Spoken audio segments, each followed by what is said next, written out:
बिस्मिल्लाहिर्रहमानिर्रहीम। आज हम मोमेंटम के बारे में पढ़ेंगे कि मोमेंटम क्या है, इसकी कॉन्सेप्ट क्या है और इस पे किस तरह के एमसीक्यूज आ सकते हैं। मोमेंटम को हम एक डायग्राम के ज़रिए समझते हैं।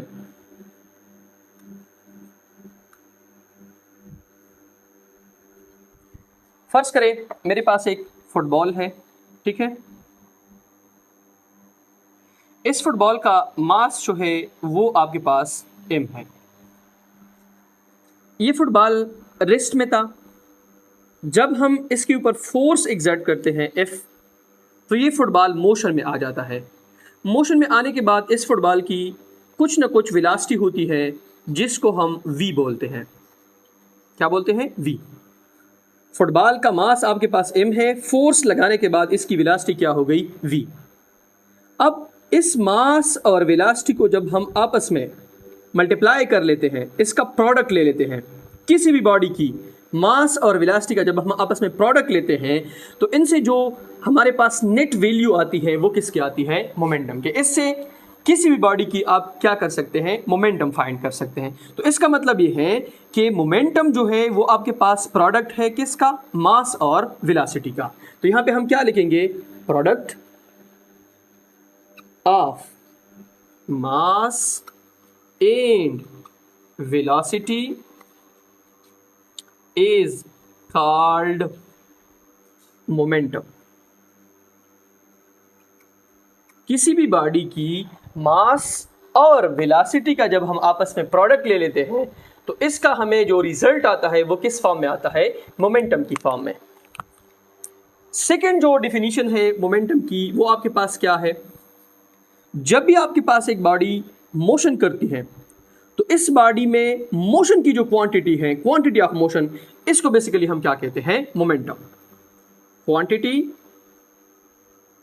Of motion in a body is called momentum.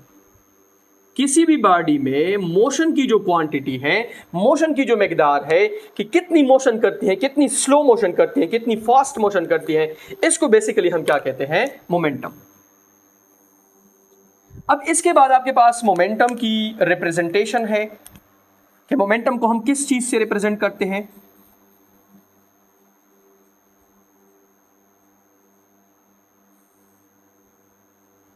Momentum को हम P से रिप्रेजेंट करते हैं।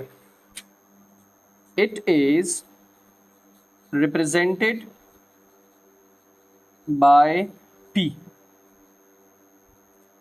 जब हम P जो है उसके ऊपर एरो हेड देखेंगे तो इसका मतलब यह है कि आपके पास क्या है? मोमेंटम है। इसके बाद मोमेंटम जो है उसका मैथमेटिकल फॉर्म है या मैथमेटिकल फार्मूला।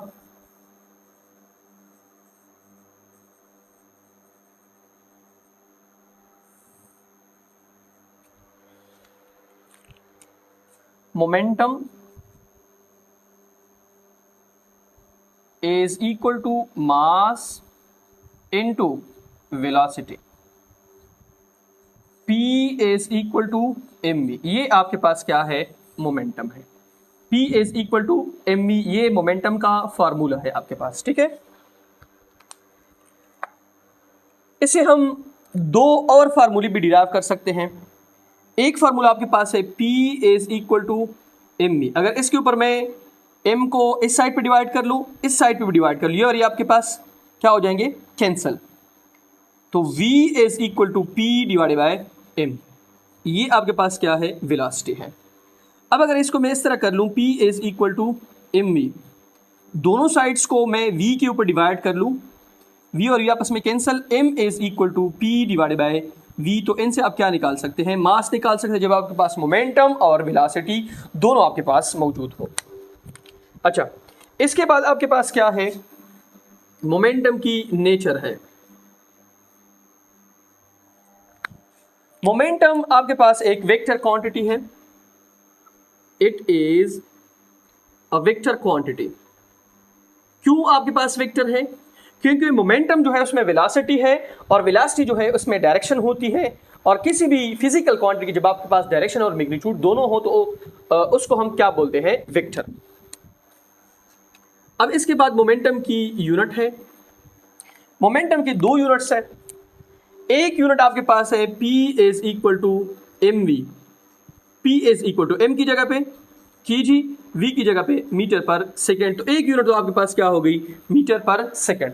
दूसरी यूनिट क्या है, एक इक्वेशन है आपके पास फोर्स की, F is equal to ma, F की जगह पे हम क्या लिखते हैं न्यूटन, m की जगह पे kg, a की जगह पे मीटर पर सेकेंड स्क्वायर। दोनों साइड्स पे सेकेंड मल्टीप्लाई कर ले, newton dot second is equal to kg dot metre per second square dot second. Second और सेकेंड आपस में क्या हो जाएंगे, कैंसल। तो newton dot second is equal to kg dot metre per second. तो मोमेंटम की जो दूसरी यूनिट है वो आपके पास क्या है, न्यूटन डॉट सेकेंड।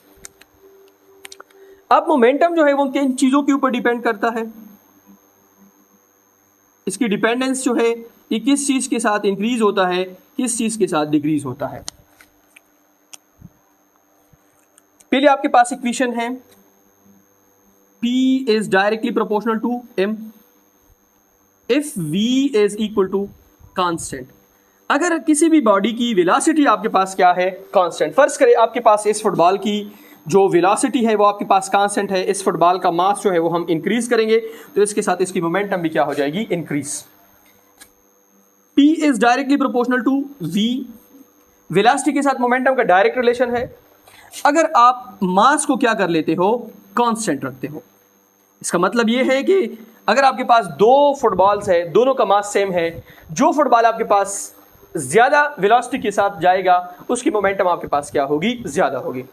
अब इसके ऊपर एक एमसीक्यूज है, अगर आपके पास मास फॉर एग्जांपल 10 kg है, वेलोसिटी आपके पास है 10 मीटर पर सेकेंड, तो मोमेंटम क्या होगी, तो P is equal to m v, P is equal to m आपके पास कितना है 10 kg, V आपके पास कितना है 10 मीटर पर सेकेंड, तो 10 ज़ड पे 10 आपके पास क्या हो जाएगा 100 Newton dot second. This will be the momentum of a body.